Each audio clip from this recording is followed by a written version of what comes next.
Coffee पर Kurukshetra show में मेहमानों द्वारा व्यक्त की गई राय और कमेंट्स उनके निजी विचार हैं। मेहमानों की राय को इंडिया टीवी या शो के होस्ट की राय ना मानी जाए। इंडिया टीवी का मकसद किसी भी व्यक्ति या वर्ग की भावना को ठेस पहुंचाना नहीं है।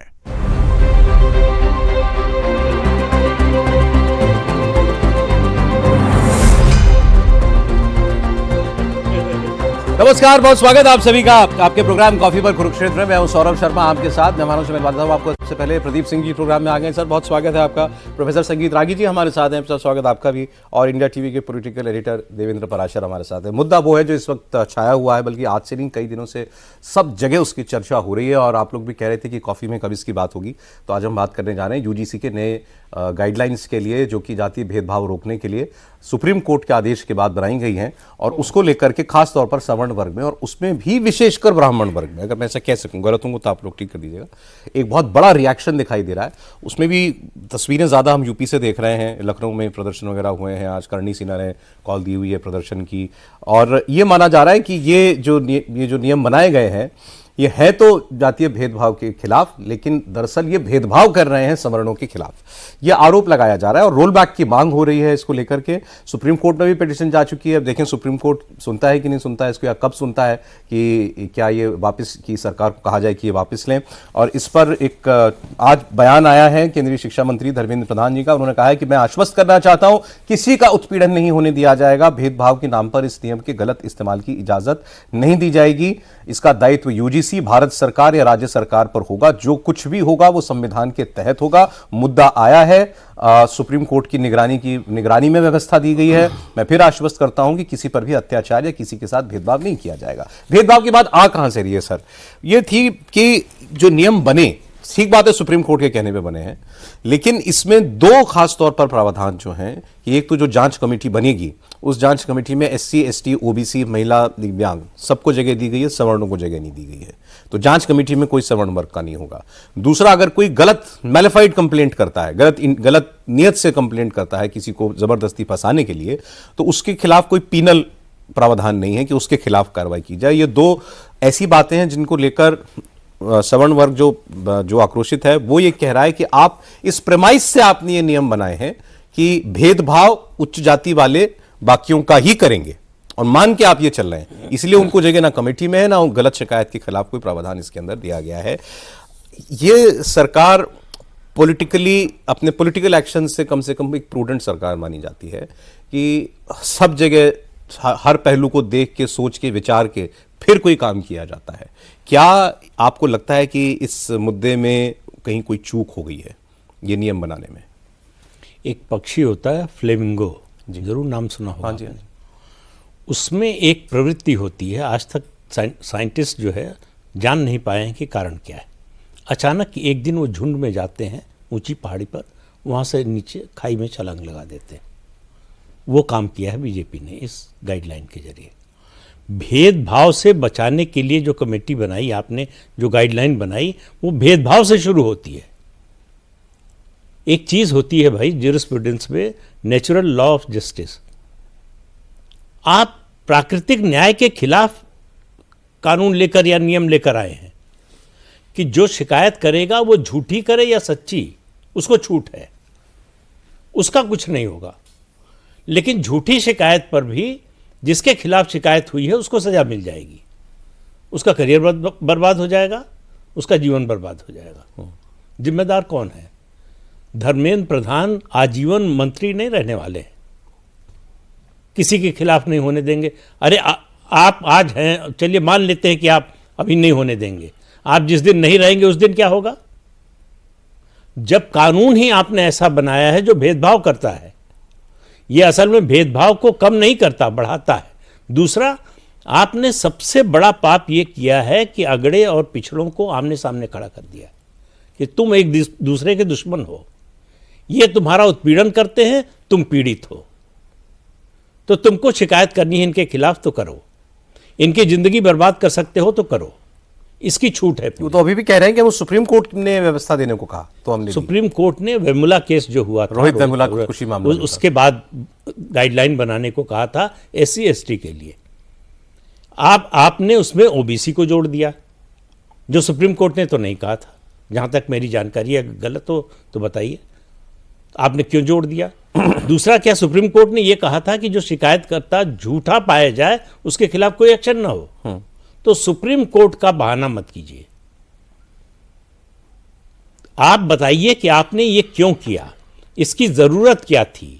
मतलब जिस तरह की गाइडलाइन बनाई है उसकी, हम गाइडलाइन बनाने के खिलाफ नहीं है, लेकिन जिस तरह की गाइडलाइन बनाई है, आपने एक पक्ष को तो पहले ही अपराधी मान लिया है, दोषी भी नहीं अपराधी मान लिया है कि ये जो यूपीए सरकार का एंटी कम्युनल बिल था ठीक उसी तरह का है कि दंगा कहीं भी होगा, सांप्रदायिक दंगा, दोषी हिंदू माने जाएंगे। यहां आपने कहा कि भेदभाव किसी के खिलाफ कोई करे, दोषी जो है वो सवर्ण माने जाएंगे। ठीक है, ये नियम कैसे चल सकता है? और ये स्टूडेंट्स पर, टीचर्स पर, सब पर लागू होता है भाई, प्रिंसिपल पर, सब पर लागू स्टूडेंट होगा। टीचर के खिलाफ, टीचर जो वीसी के खिलाफ, वीसी टीचर के खिलाफ, कोई किसी के खिलाफ कर सकता है। और जो गलत किसी ने अगर ये शिकायत की है तो उसकी ना जांच होगी ना सुनवाई होगी। और हमारे यहाँ जो ज्यूरिस्प्रूडेंस का सिस्टम है, न्याय का जो सिस्टम है, वो मल्टी लेयर है। लोअर कोर्ट में आप जाते हैं कोई मामला लेकर, वहाँ से न्याय नहीं मिला तो हाई कोर्ट जाते हैं, हाई कोर्ट में नहीं मिला तो सुप्रीम कोर्ट जाते हैं, वहाँ फिर रिवीजन पिटीशन का आपके पास प्रोविजन है, फिर क्यूरेटिव पिटीशन का है, फिर राष्ट्रपति के पास जा सकते हैं। यहाँ हजारों कॉलेज और यूनिवर्सिटीज अब सरकारी और प्राइवेट मिलकर हो गए हैं देश में, एक कमिटी होगी नेशनल लेवल पर, एक इंस्टीट्यूशन में एक कमिटी होगी। तो अब आप देखिए कि कितने और ये प्राइवेट पे लागू होगा, सब पे लागू होगा। तो इसलिए जो है ये जिसने भी किया है, ये मेरा मानना है कि सिर्फ और सिर्फ सत्ता के अहंकार में कि हम कुछ भी कर सकते हैं। इसका जवाब ले लेते हैं कि किसने किया, फिर ये कहां से आई ये बात? मैं सुप्रीम कोर्ट ने आदेश दिया, ठीक है, अब कहीं मैं सुन रहा हूं कि ये जो है जो पार्लियामेंट्री कमेटी होती है उसके अंदर भी कहीं डिस्कस हुई थी बात, ये फिर वहां से भी कुछ आए सुझाव, वहां से निकला। इसका जो ड्राफ्ट था, वो ड्राफ्ट मतलब फाइनल रिपोर्ट आने से पहले जो ड्राफ्ट था वो कमेटी के सामने गया था, जो एजुकेशन और चाइल्ड वेलफेयर इनको लेकर पार्लियामेंट्री स्टैंडिंग कमेटी जो है ना, तो उसमें 8 मार्च 2025 को 8 दिसंबर 2025 को उसमें कमेटी के सामने ये गया था, और दिग्विजय सिंह उसके चेयरमैन है। हैरानी इस बात पे, कांग्रेस के दिग्विजय सिंह उसके चेयरमैन है, और सभी दलों के सांसद उसमें हैं, बड़े बड़े चेहरे भी हैं उसमें। हैरानी इस बात की थी कि वहां भी इन सारे पहलुओं पे रेड लाइन करने के बजाय सिर्फ ये बताया गया है कि एक तो जो जातिगत भेदभाव है उसका जो डिफिनेशन और ज़्यादा ब्रॉडर होना चाहिए, और दूसरी चीज़ की ओबीसी को भी इसमें शामिल कर लेना चाहिए। क्यों कर लेना चाहिए? क्योंकि पॉलिटिकली सूट करता है सबको, वहाँ पे उन लोगों ने बहुत आसानी से शामिल करा लिया। ये सही बात है कि कोर्ट के बार बार आप देखें तो 2019 के बाद खासतौर पर इसमें बहुत ज़्यादा तेज़ी आई थी, लेकिन 2012 का जो रेगुलेशन था उसको बहुत एफिशिएंट नहीं माना गया, खासतौर पर रोहित वेमुला खुदकुशी के बाद। हालांकि सौरभ, डिस्क्रिमिनेशन कैसे कैसे हो सकते हैं या आरोप कैसे कैसे लग सकते हैं, रोहित वेमुला वाला मामला तो खुद उसकी एक नज़ीर समझ में आता है। उनका सुसाइड लेटर अगर आप पढ़िए तो उसमें एक लाइन कहीं भी ऐसा नहीं लिखा हुआ है कि इस तरह के भेदभाव के चलते उन्होंने सुसाइड किया। वो सारे उनके सेंटेंस एकदम से अलग हैं कि मैं अपने आप को बहुत खाली महसूस करता हूँ, मैं प्रकृति से कैसे ऐसे नहीं कर पाता। बाकायदा उस लेटर में ये भी लिखा हुआ है सुसाइड नोट में कि मेरे किसी दोस्त या दुश्मन को इसके लिए कोई टारगेट ना किया जाए। मतलब एबीवीपी के साथ अगर उनका कुछ टसल था, उस टसल के चलते आप उसको इस तरह का चश्मा दे के पूरे देश में भी डंडा खड़ा कर दें। और जो पुलिस ने उसमें क्लोजर रिपोर्ट दाखिल की, पुलिस ने क्लोजर रिपोर्ट जो दाखिल की, वहां पे बीजेपी की सरकार तो है नहीं, वहां पे तो कांग्रेस की सरकार। और जब ये मामला हुआ था रोहित वेमुला खुदकुशी का मामला, तब वहां पे टीआरएस की सरकार। और क्लोजर रिपोर्ट में सौरभ है कि कहीं से इस तरह की कोई साक्ष्य नहीं पाए गए कि लगा होगा उनके साथ जात का। वहां तक जाएंगे तो ज्यादा लंबी कहानी हो जाएगी कि भाई नहीं, वहां तक जाना इस लिहाज से कि ऐसे अगर आप गलत आरोप लगा के खड़ा करें, हाँ, कि वो अपने आप में उदाहरण है मिसयूज का। हाँ, मैं उस संदर्भ में बता रहा हूं। लेकिन मुझे बताइए कि भाई इसमें फाइनल कलम किसकी चली? सुप्रीम कोर्ट ने सरकार से कहा सरकार बनाए, सुप्रीम कोर्ट ने सरकार से कहा या यूजीसी से कहा? इसमें पार्लियामेंट्री कमेटी की कब इसके अंदर आना होता है, कब इसमें सरकार इन्वॉल्व होती है, और फाइनली तो यूजीसी के हाथ से निकला। मतलब हर तरीके से यूजीसी का यह फैसला है। और जो एचआरडी मिनिस्टर के अंतर्गत ऑटोनोमस बॉडी है, पार्लियामेंट्री कमेटी तो तमाम तरह की सिफारिश करती है। कितनी सिफारिश को माना जाता है? वो उस रूप में नहीं है। पार्लियामेंट्री कमेटी की चर्चा आप सिर्फ इस रूप में कह सकते हैं कि भाई वहां इतने बड़े बड़े लोग थे, उनको भी ये कैसे नहीं समझ में आया कि इसमें प्रथम दृष्टया इस रेगुलेशन को देखें तो इतने सारे लूपहोल नजर आते हैं। एक वाक्य जोड़ दें, यूजीसी का लगभग 1.5 साल से कोई चेयरमैन नहीं है, वाइस चेयरमैन नहीं है। एजुकेशन मिनिस्ट्री का एक अधिकारी यूजीसी को देख रहा है।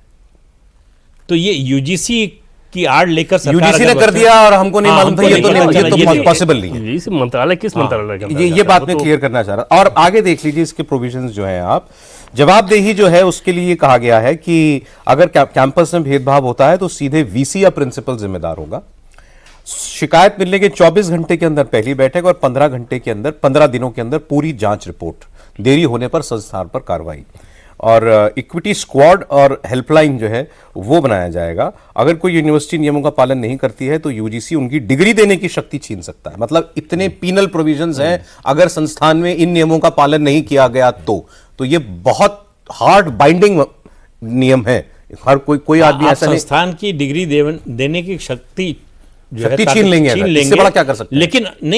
लेकिन ये जांच नहीं करेंगे कि शिकायत सही है कि गलत। अब सवाल यही है। और इसमें जो है एससी, एसटी, ओबीसी जो है इनको आरक्षित वर्ग का बेसिकली इसमें जांच कमेटी में होना अनिवार्य किया गया है। सामान्य वर्ग के लिए कोई अनिवार्यता नहीं है। इसका मतलब ये नहीं है कि उस जांच कमेटी में सामान्य वर्ग का कोई व्यक्ति नहीं होगा, ऐसा नहीं कहा गया कि नहीं होगा, लेकिन डेफिनेशन में कहीं जांच कमेटी के सामान्य वर्ग शब्द इस्तेमाल नहीं है, उसमें एससी, एसटी और ओबीसी है। अब क्या मंशा हो सकती है इसके पीछे? आप तो यूनिवर्सिटी में पढ़ाते हैं, क्या कोई ऐसा रैम्पेंट भेदभाव है? क्या कोई ऐसी देश के सामने इतनी बड़ी समस्या खड़ी हो गई थी जिसका जो है इतने सख्त कानून के साथ, सख्त नियमों के साथ ही सामना किया जा सकता था? देखिए, हायर एजुकेशन में कितने लोग हैं जो ज्वाइन किए हैं दिल्ली, ये पूरे देश भर में, तो वो आंकड़ा आपको मिलेगा 4.4 मिलियन, यानी 4.5 करोड़ के आसपास। 44 लाख हो गया सर। नहीं 44 मिलियन। ओके, ठीक, 4.5 करोड़, 4.5 करोड़ के आसपास इतने बच्चे पढ़ रहे हैं कॉलेजों में, यूनिवर्सिटियों में, सारे टेक्निकल इंस्टीट्यूट वगैरह। हायर एजुकेशन का मतलब हुआ कि जो ग्रॉस एनरोलमेंट रेशियो है हमारा वो 28% के आसपास है भारत में, और उसमें से भी 28% जो ग्रेजुएट ज्वाइन करते हैं। भारत के पूरे जो 10th क्लास में से छंट करके ग्रेजुएट से ऊपर 4.5 करोड़ बच्चे पढ़ रहे हैं। 4.5 करोड़ पढ़ रहे हैं। 4 करोड़ बच्चों में से, ऐसे तो बड़ा कहने में अच्छा लगता है कि 118% इंक्रीज हो गया, 378 केसेस रिपोर्ट किए गए। अब आप उस 378 को 4.4 करोड़ से डिवाइड कर लीजिए तो कितना बनता है? 84 cases out of 1 crore.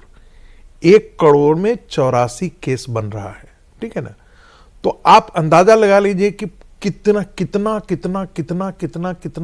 Percentage पर आकर के ये केस हो रहा है। यानी कि 1 करोड़ में 84 लोग जो है वो भेदभाव से पीड़ित हैं। अब ये दुनिया का कोई सिस्टम यदि आप ले लेंगे तो मुझे लगता है कि इतना आंकड़ा आपको मिल जाएगा। दूसरी बात, इसमें कोई दो राय नहीं है कि फॉर्मल जो सेटअप होता है, 2 हिस्सों में आप बांटिए एजुकेशन को। एक तो फॉर्मल सेटअप हुआ, यानी कि जैसे हम क्लास में अपने बच्चों को पढ़ा रहे हैं, हम उसका इवैल्यूएशन करते हैं। मुझे लगता है कि वहां ये स्थिति भेदभाव नगण्य के बराबर है। मैं फिर आपसे दोहरा रहा हूं। लेकिन जो इनफॉर्मल सेटिंग है, जैसे हॉस्टल में रह रहा है या पीयर ग्रुप कैंटीन उंटीन में बैठा, तो वो जरूर बातें करता है। इस प्रकार का सूचक शब्द वो निकालते रहते हैं।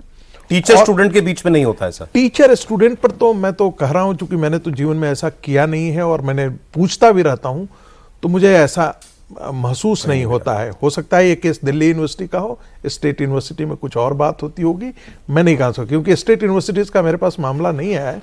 बट दिल्ली यूनिवर्सिटी में मैं जहां पर पढ़ा रहा हूं उसमें हमको ऐसा दिखता नहीं है। कोई हो सकता है डेटा लेकर के आएगा। तीसरी बात जो महत्वपूर्ण है, इससे कोई भी इनकार नहीं कर सकता है कि इनफॉर्मल सेटअप में ऐसी चीजें होती नहीं है। लेकिन यही बात सवर्णों पर भी लागू होती है। सवर्णों के खिलाफ भी इसी प्रकार की टिप्पणियां होती हैं, गंदी गंदी टिप्पणियां होती हैं, लेकिन फिर वो कहीं जा नहीं सकता है। भेदभाव की डेफिनेशन तो बताए कोई, क्या है भेदभाव की डेफिनेशन? मजेदार बात है कि इसमें है कि कहीं वही आपको जाति सूचक, इसमें इसका एक्सप्लेनेशन इसमें नहीं दिया है। जो गाइडलाइंस बनी है उसमें नहीं दिया गया है। इसमें तो मजेदार बात एक और है उस गाइडलाइंस के अंदर कि यदि उसको लगा भी, मतलब यदि महसूस भी हुआ, तब भी वो केस कर सकता है या कंप्लेन कर सकता है।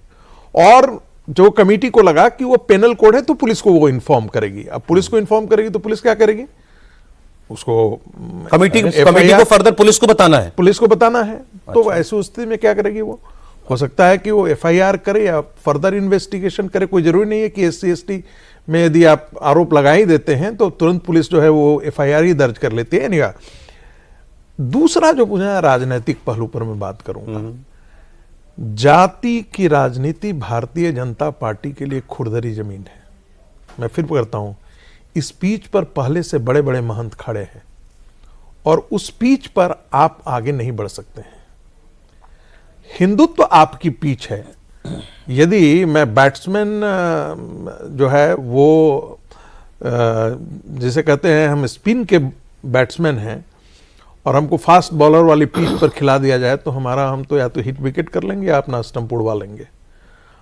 मैं ज्यादा मेरी चिंता है, 10 सेकंड रुकिएगा, मेरी ज्यादा चिंता यह है कि एक नए भारत के संकल्प की संरचना जो खड़ी हो रही थी, जिस एजेंडे को राहुल गांधी इस देश में इतने दिनों से लाने की कोशिश कर रहे थे, मुझे नहीं मालूम है कि इसमें वो सारी चीजें उससे होंगी, लेकिन परसेप्शन पूरे देश में ऐसा क्रिएट हो गया। नहीं देखिए, ये बहुत बड़ी राहुल गांधी तो कहते थे आईआईटी के अंदर पढ़ाने वाले टीचर जो हैं वो किस जाति के हैं, उन्होंने बताई कई बार ये बात की। तो इसमें आप वो क्वेश्चन पेपर ऐसा सेट करते हैं एंट्रेंस एग्जाम का कि जो है आरक्षित वर्ग का बच्चा जो है उसको पास ही नहीं कर सकता। नहीं, ये मतलब ये पहले बातें होती रही हैं।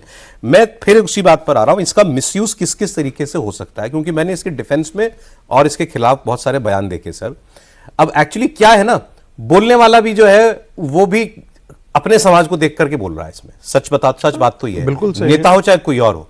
अभी दिन में हम प्रोग्राम में डिस्कस कर रहे थे तो लोगों ने कहा चारों लोगों के जो खड़े हैं इनके सबके सरनेम देख लो, सबके नाम देख लो। नाम कुछ हो तो क्या बात नहीं की जा सकती है? इसके ऊपर सवाल ये है, मिसयूज क्या यहां भी कोई बात ये कह सकता है कि चार लोग बैठ के कौन चार लोग बैठ के बात कर रहे थे, लेकिन बात तो होगी। किसी में एक प्रोफेसर साहब का देख रहा था कमेंट यूट्यूब पर, उन्होंने कहा कि टीचर जो है जाति देखकर नंबर देते हैं कई जगहों पर। ठीक, अब उन्होंने ये नहीं कहा कि कौन सी जाति का टीचर किस जाति को देखकर क्या नंबर देता है। मैं तो सोच ही नहीं सकता कि इस प्रकार की बातें हो। क्या ऐसा कोई मिसयूज हो सकता है? मैं तो कह रहा हूं क्या ये रिवर्स मिसयूज नहीं हो सकता? ये क्यों मान लें कि अगड़ी जाति का टीचर जो है वो आरक्षित वर्ग के बच्चे का ही पेपर खराब करेगा? ये रिवर्स क्यों नहीं हो सकता? ये इस पॉसिबिलिटी से आप इनकार कैसे कर सकते हैं जब आपने कानून बनाया, जो आपने कहा कि भाई नहीं, जो इंटरकास्ट में भी भाई अपर कास्ट में ही अगर ऐसा होता है, मान लीजिए, तो एक जाति का टीचर दूसरी जाति का सवर्ण जाति का ही है, उस जाति के एक छात्र के साथ बेईमानी क्यों नहीं कर सकता, नाइंसाफी क्यों नहीं कर सकता है? इस संभावना को आप सिरे से कैसे खारिज कर सकते हैं? मतलब आशंका जो है इस तरह की, तो आप अगर शख्स करना शुरू कीजिए तो फिर तो उसका कोई अंत ही नहीं है। एक इसमें एंगल जोड़ दे रहा हूं। जैसे बिहार का कोई विद्यार्थी यदि आता है या उत्तर प्रदेश का आदमी आता है तो मान करके चलता है कि दिल्ली यूनिवर्सिटी में और यहाँ पर हम क्षेत्रीयतावाद के हमको शिकार होना पड़ेगा। अच्छा। ये बहुत दिनों तक ऐसा चलता रहा। ठीक है। और दूसरी बात, जब एक ब्राह्मण वाइस चांसलर बन जाएगा तो कहा अच्छा क्षत्रिय लोग पीड़ित हैं, क्षत्रिय वाइस चांसलर बन जाएगा तो ब्राह्मण लोग पीड़ित है, भूमिहार वाइस चांसलर बन जाएगा तो ब्राह्मण लोग पीड़ित है या क्षत्रिय लोग पीड़ित है। तो क्या सवर्णों में इस प्रकार का भेदभाव नहीं होता है ना? आखिर हम किस दूर तक इसको ले जाना चाहते हैं, किस नए समाज की हम रचना करना चाहते हैं? और एक बात और मैं इसका जिक्र करना चाहता हूं कि इस प्रकार की टिप्पणियां तो होती हैं कि मान लेता है कोई 99.6 परसेंटाइल पर बच्चा आया है और उसको वो क्वालिफाई नहीं करता है तो कहता है मेरा हक मार लिया। इस प्रकार की बातें तो होती हैं, लेकिन मैंने जाति के कारण सवर्ण जाति को, जिसे आप कह सकते हैं दलित है, उसके साथ दोस्ती नहीं रखना, संबंध नहीं रखना, इस प्रकार का विभेद मैंने नहीं देखा है। 32 साल से मैं दिल्ली यूनिवर्सिटी में पढ़ा रहा हूं, मैं कह सकता हूं। लेकिन जब से आरक्षण की राजनीति को हो रहा है, यह जरूर मैं कह सकता हूं कि दलितों का एक कोना हो गया, अभी ओबीसी का एक कोना हो गया है, जनरल कोना एक कोना सर है, स्टूडेंट्स तो में हम यह है, कहाँ तक मुझे ले नहीं लगता जाएंगे? कि स्टूडेंट्स में कितना है, और मैं पूरे देश के बारे में कोई स्टेटमेंट नहीं कर सकता। जैसे आप दिल्ली यूनिवर्सिटी में पढ़ाते हैं, मैं दिल्ली यूनिवर्सिटी में पढ़ा हूँ, हम तो दिल्ली यूनिवर्सिटी में जब पढ़ रहे थे और पोस्ट मंडल ही पढ़े हैं हम भी, तो हमें तो कभी कोई अवेयरनेस ही नहीं थी इस बात की। कुछ स्टूडेंट्स के बीच में जाति की अवेयरनेस होना एक कैंपस के अंदर मैंने तो नहीं देखा। होता हो कहीं तो अलग बात है, अब सरकार को लगा कि होता है तभी ऐसी गाइडलाइंस जो हैं वो बनाई गई हैं। सर अब दूसरा आइए इसकी पॉलिटिक्स पर बात कर लेते हैं। यूपी में जैसे अब इसका एक तो विरोध वगैरह शुरू हो गया, तो एक आप इसको कितना बड़ा मुद्दा बनते हुए देख रहे हैं, एक बात तो ये, और ये जो कुछ इस्तीफे हुए हैं अभी यूपी के अंदर, ये बरेली के सिटी मैजिस्ट्रेट ने इस्तीफा दे दिया कि मैं आहत हूँ, वो भी सवर्ण जाति के थे, उन्होंने इस्तीफा दे दिया।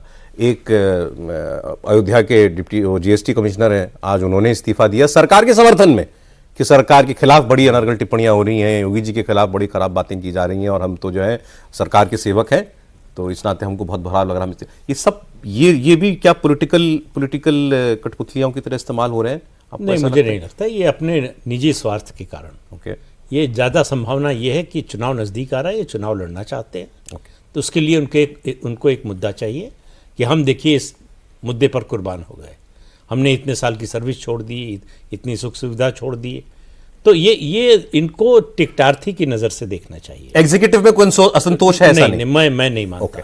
मतलब इतनी बड़ी एग्जीक्यूटिव है, उसमें एक आदमी दो आदमी ऐसा करता है, तो उसको जो है जनरलाइज नहीं कर सकते। ठीक है।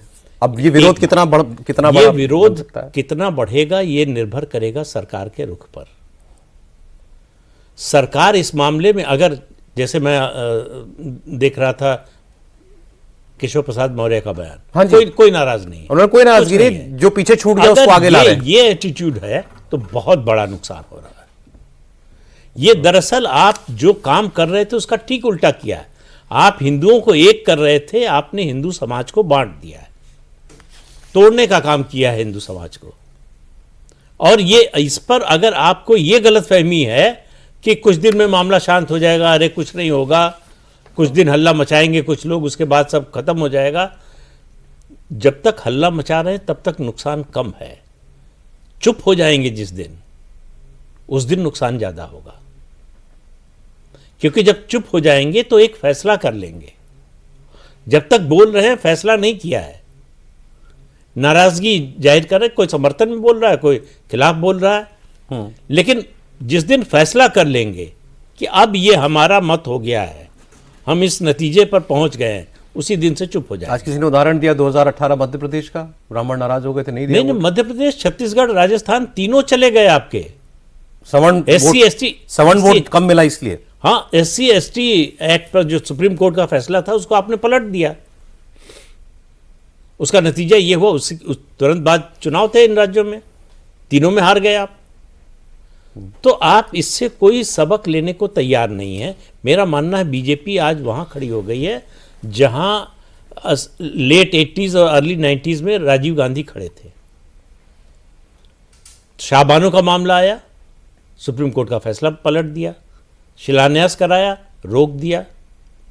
तो अब जिस स्थिति में है बीजेपी, इसको अगर रोक देगी पूरी तरह से तो नुकसान है, नहीं रोकेगी तो और बड़ा नुकसान है।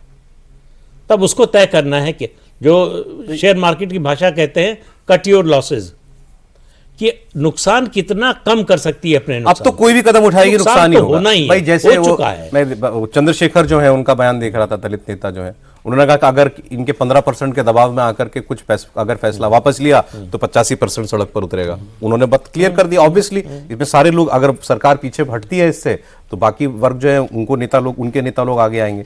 जिसको वोट चाहिए उसको प्रॉब्लम सबसे पहले दिखाई दे रही है। बीजेपी के 2 विधायक हैं उत्तर प्रदेश में, बिठूर के हैं अभिजीत सांगा, इन्होंने कह दिया नियमों में सुधार की जरूरत है। दूसरे हैं एक में विधायक और है, उनका भी देख रहा था, 2 विधायकों ने जो है वो ब्राह्मण विधायक हैं, उन्होंने भी इस पर जो है एतराज किया है। एक किसान मोर्चे के इनके व्यक्ति हैं उत्तर प्रदेश के, उन्होंने तो इस्तीफा ही दे दिया है।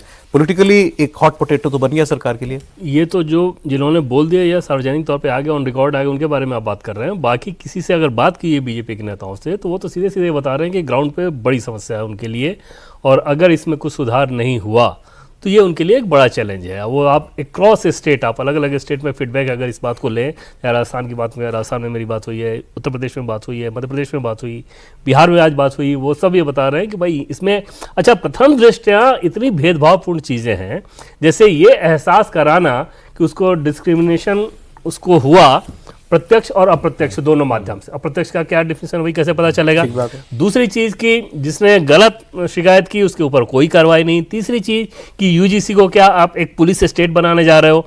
तो ये मामला बेसिकली जाएगा सौरभ, अब कोर्ट में क्योंकि चला गया, तो कोर्ट में आप देखेंगे इंटेंशन में इसमें गड़बड़ी नहीं है, ठीक, ऐसी व्यवस्था, ऐसा रेगुलेशन होना चाहिए, लेकिन इतना ब्रॉड करोगे और इतना वेग करोगे और इतना इम्बैलेंस रखोगे, इसकी तो कल्पना भी नहीं की जा सकती। तो इतने सारे करने के बाद ग्राउंड पे जाहिर तौर पे जो भी डिस्कशन कर रहा है, जो भी उसको पढ़ रहा है, उसको खटक रहा है मामला। अब कोर्ट के सहारे अगर कुछ भी हो तो पॉलिटिकल लॉस तो हुआ। हाँ, अब इसमें करेक्शन भी होगा तो कोर्ट करेगी ना। फिर आप क्या कर रहे थे वहां पे? सरकार को तो सूट करेगा कि कोर्ट ही कर दे, ताकि उसको ये ना देखना पड़े कि इकट्ठी और लॉसेज वाला है कि सरकार को वही सूट करेगा कि कुछ इसमें कुछ हो जाए, हमें इसमें ना करना पड़े। और हैरानी इस बात पे हो रही है कि मतलब इस तरह की चीजें अगर यूजीसी लेके आ रही है, तो मंत्रालय, भारत सरकार, इस सारे लोग कर क्या रहे थे उस समय, कैसे उनको नहीं समझ में आ रहा था कि इसमें जो एग्जैक्टली। और नोइंग बीजेपी, आपको लगता है कि वो जो स्टैंडिंग कमेटी है सबसे आपकी मेजॉरिटी है वहां, आपके सांसद क्या कर रहे थे? मतलब अनपढ़ लोगों को आपने सांसद बना रखा है। नहीं, सांसदों में तो एक बयान जो सबसे ज्यादा जिनको जो सोशल मीडिया पर एक्टिव है, निशिकांत दुबे, जेएनटी सवर्ण वर्ग से ही आ रहे हैं वो, और उन्होंने कहा कि प्रधानमंत्री ने सवर्ण समाज को 10% आरक्षण दिलवाया, मोदी जी कोई अन्याय नहीं होने देंगे, कोई भेदभाव नहीं होने देंगे। वो जस्टिफाई कर रहे हैं इसको, मतलब एक तरीके से प्रोटेक्ट कर रहे हैं। हाँ, और अच्छा इस तरह की चीज जब कही जा रही है, या आज भी देखें तो जो ये ऐसे लोग ज्यादा नुकसान करते हैं। हाँ, तो उसमें तो ये समझ में आ रहा है ना कि एक डीएन के तहत वो लोग इस पे गए हैं, और शायद उसके पीछे मंशा होगी कि भाई इस तरह का अगर विवाद हो भी तो, क्योंकि नंबर्स में अभी फॉरवर्ड बहुत ज़्यादा प्रोमिनेंट फैक्टर रह नहीं गए हैं, तो उस लिहाज से पॉलिटिकली बहुत नुकसान नहीं लग रहा होगा, ऐसा आकलन होगा। कुछ भी नहीं तो 10-15% तो है। बहुत बेचैनी हो जानी चाहिए। कह रहे हैं कि 5% है, आपका कोर वोटर है। जनसंघ के समय से और खासतौर से अयोध्या आंदोलन के समय से आप हारे जीते इसकी परवाह किए बिना आपको वोट देता रहा, आप उसको धक्का मार के बाहर कर रहे हैं। भाई यूपी में सवर्ण वोट जो है 18 से 20% है, उसमें से ब्राह्मण अकेला 10 से 11% है, राजपूत 7 से 8% है, वैश्य 2 से 3% है, गायस लगभग 1%। छोटी आबादी नहीं है। 3 बीजेपी के अच्छे सांसद शो शुरू होने से ठीक 10-15 मिनट पहले जब हम लोग बैठे थे तो वहां पे वो पूछ रहे थे कि ये हम लोग कर क्या रहे हैं, कैसे जनता को हम लोग बता पाएंगे। बीजेपी के अच्छे नामचीन सांसद हैं, ग्राउंड पे लोकसभा सांसद हैं, ग्राउंड पे उन लोगों का बहुत अच्छा कनेक्ट है, वो घबराहट में है कि हम लोग क्या। में आ गया बस मैं एक पूर्व केंद्रीय मंत्री, उन्होंने कहा कि हमारे घर पर बैठे हुए हैं लोग, सुबह फोन किया हमने, उन्होंने कहा कि हमको समझ नहीं आ रहा, उनको समझाएं क्या।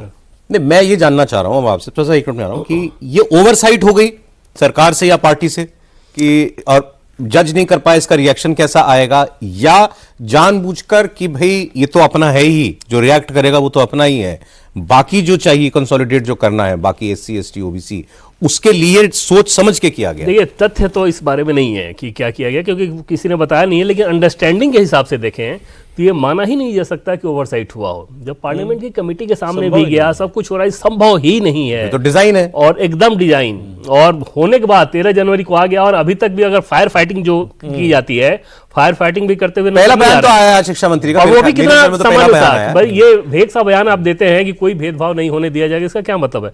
कानून में प्रावधान, रेगुलेशन में प्रावधान होनी चाहिए है कि हमने जो कर दिया वो ठीक है, हम कुछ नहीं होने देंगे, आप हमारे ऊपर भरोसा कीजिए। कहां तक बढ़ेगा प्रोफेसर, आप लगता है आपको? देखिए, मैं तो इसे राजनीतिक तौर पे ही देखता हूं, और मैं बिल्कुल इससे सहमत हूं कि सरकार के दिमाग में ऐसी बात नहीं होगी, उसने आकलन जरूर किया होगा।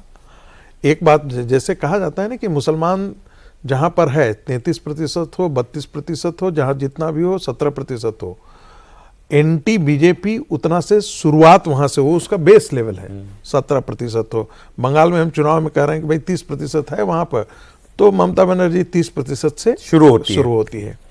वैसे ही कांग्रेस के डिक्लाइन के बाद, कांग्रेस से पहले से, लेकिन कांग्रेस के बाद कंसोलिडेट कर गया, जो सवर्ण वोट है वो 15% हो या 17% हो, भारतीय जनता पार्टी का बेस लाइन है।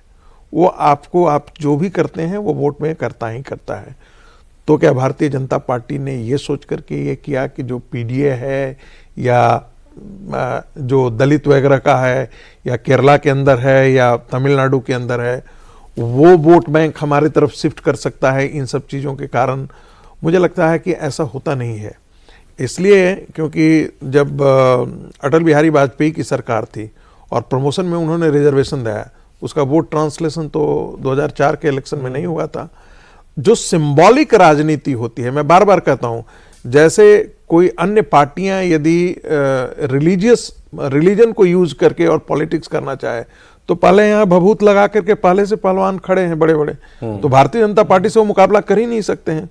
तो जातियों की पीठ पर जाति के महामंडलेश्वर पहले से तैयार हैं, जातियों की पीठ पर महामंडलेश्वर भारतीय जनता पार्टी खड़ी हो ही नहीं सकती आप है। मान रहे हैं ये बीजेपी का जाति की राजनीति का एक प्रयास था? मुझे ऐसा लगता है कि भारतीय जनता पार्टी की सोच में ऐसा कभी नहीं रहा होगा कि हम सवर्णों को कुछ अन्याय हो गया, हाँ, करें, उनके marginalize साथ अन्याय करें, लेकिन उनको लग रहा होगा कि ये जो दलित वोट है, जिसको हम आप दलित से ज्यादा अलग कर रहे हैं, ओबीसी वोट बैंक है, ये इस ओबीसी बैंक को हम क्षेत्रीय पार्टियों से तोड़ करके अपने खेमे में खड़े करें। संभवतः ये यदि दिमाग में रही होगी, लेकिन इसका उन्होंने आकलन किया या नहीं किया कि बैकफायर कितना करेगा। सर ये बताएं कि जो सवर्ण वर्ग है, सो कॉल्ड सवर्ण वर्ग जो है, आपको लगता है आने वाले इलेक्शंस में, अभी बंगाल में है, बंगाल में पता नहीं कितना ये मुद्दा जो है वहाँ, और कास्ट कॉन्शियसनेस बंगाल में अलग किस्म की होगी, यूपी में अलग किस्म की, बिहार में अलग किस्म की है। जाति और कास्ट कॉन्शियसनेस इस देश में हर जगह है। तो